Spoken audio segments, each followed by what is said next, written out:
the fame came in the back door, the ego. You know, when everybody's telling you you're great, and at first you're going, well, these guys are crazy. I don't know what they're talking about. I'm not great. I'm just playing. But then everybody, you know, and you're on all the magazines and you're reading letters and you're seeing things that your heroes are saying that are, you know, and that inherently has the seed of suffering in it too. Well, is it because you started to care more about what people thought, where before you were just being true to yourself as a creative? Yeah, to a degree. Because when I made my first solo record, I had no expectations. I had, if anything, when I was younger, and I think one of the things that brought on that depression was I had a fear of being famous. You know, because I had heard, when, you know, you hear things when you're a kid, famous people go insane. It was something that somebody said, so well, okay, well, I'm never going to, it's a conditioning. Sure. It's just like we were talking about. It's a conditioning. So then when I realized this, there was this momentum of notoriety starting to take place, it kind of tripped me out. I think that was part of it. Am I insane yet? Yeah, am I insane yet? And then you become a self-fulfilled prophecy. I mean, it's nice to be recognized for your contribution. That's always nice. I'm very, you know, I honor the awards that I get and stuff like that. But I've learned not to make an identity for myself out of them, you know? Well, that's why it's so important to me to get this part of yourself out there, because people, you know, they think, oh, guitar god, and that's all part of you. That's an aspect of yourself. Yeah. But I mean, I've been able to see in you such a deeper, higher conscious side that I think people will be very inspired by.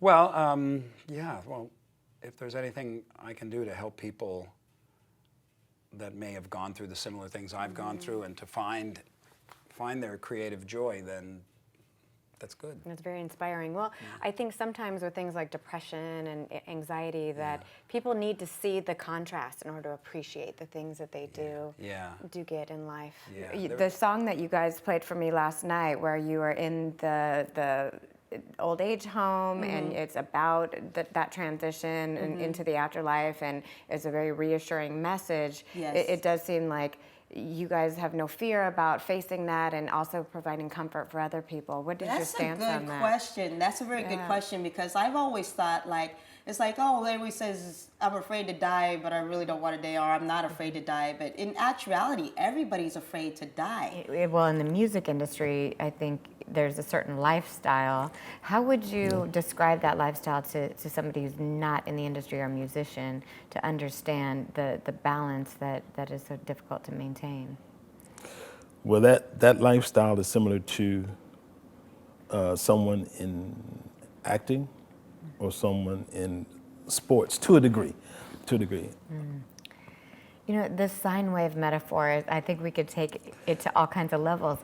I think that a lot of people live their lives with a wave that is not, it doesn't have too many peaks and dips. Like, it's kind of because of the need for security and certainty.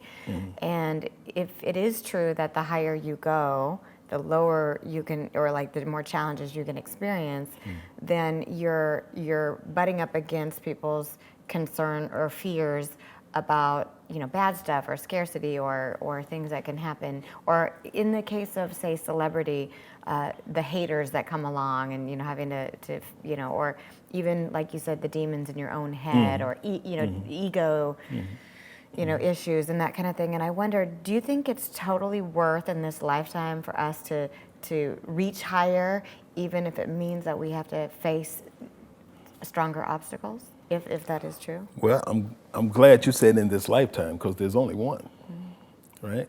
So why not?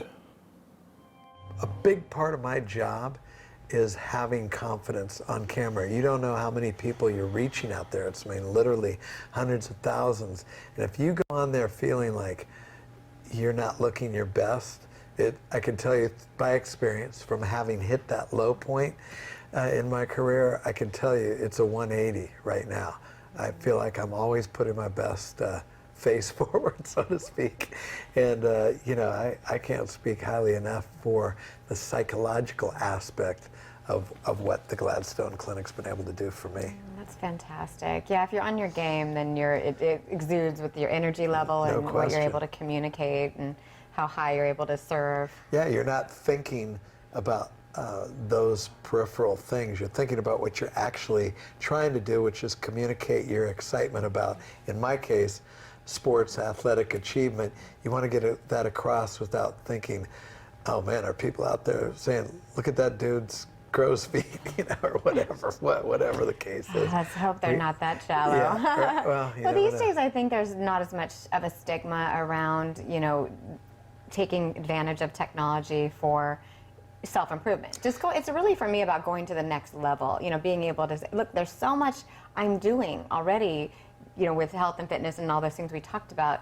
And then there's just a level where you really can't go without support, from a real doctor with real technology. No doubt, and there's a word that you threw out there that kind of resonated with me, and the word is stigma. And there's always been a stigma attached to men doing these kinds of things.